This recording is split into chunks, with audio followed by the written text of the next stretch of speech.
Your Excellency, I'm tired of saying congratulations to you. I tire. It's become a refrain song. Because every day there's something going on.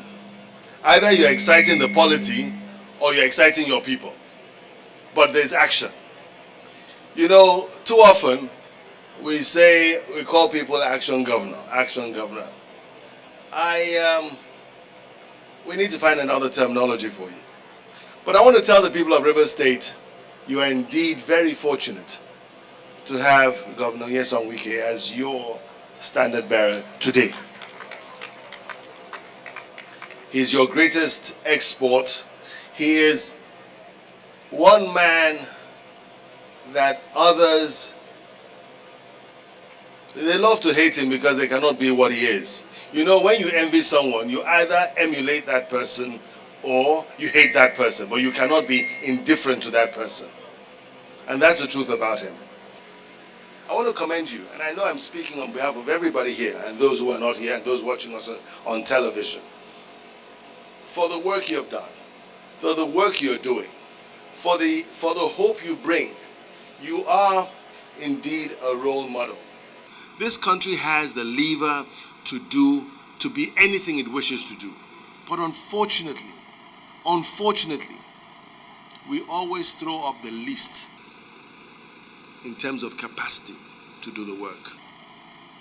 Even those who make the loudest noise, when they get there, you just find that they fall flat on their faces. It's always the same case. I mean, there are people who have aspired to preside over the affairs of this country for years and years and years, upwards of 10, 15 years. Given the opportunity, you ask, is this what you were struggling for?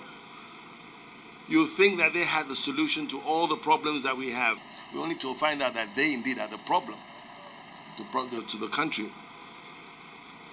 This country, and I'm very optimistic about this country, when you find people like Governor Wike and his team, there's hope.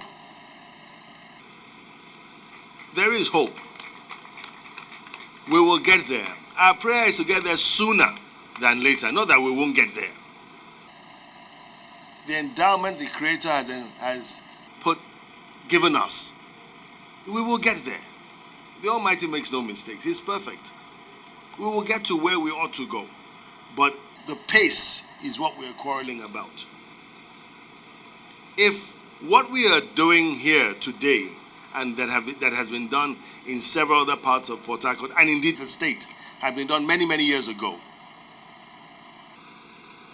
we would have been far ahead. But they say it's better late than never.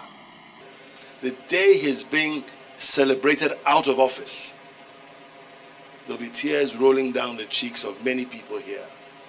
Where we go find this kind of man again? So that's a challenge. Don't take it for granted.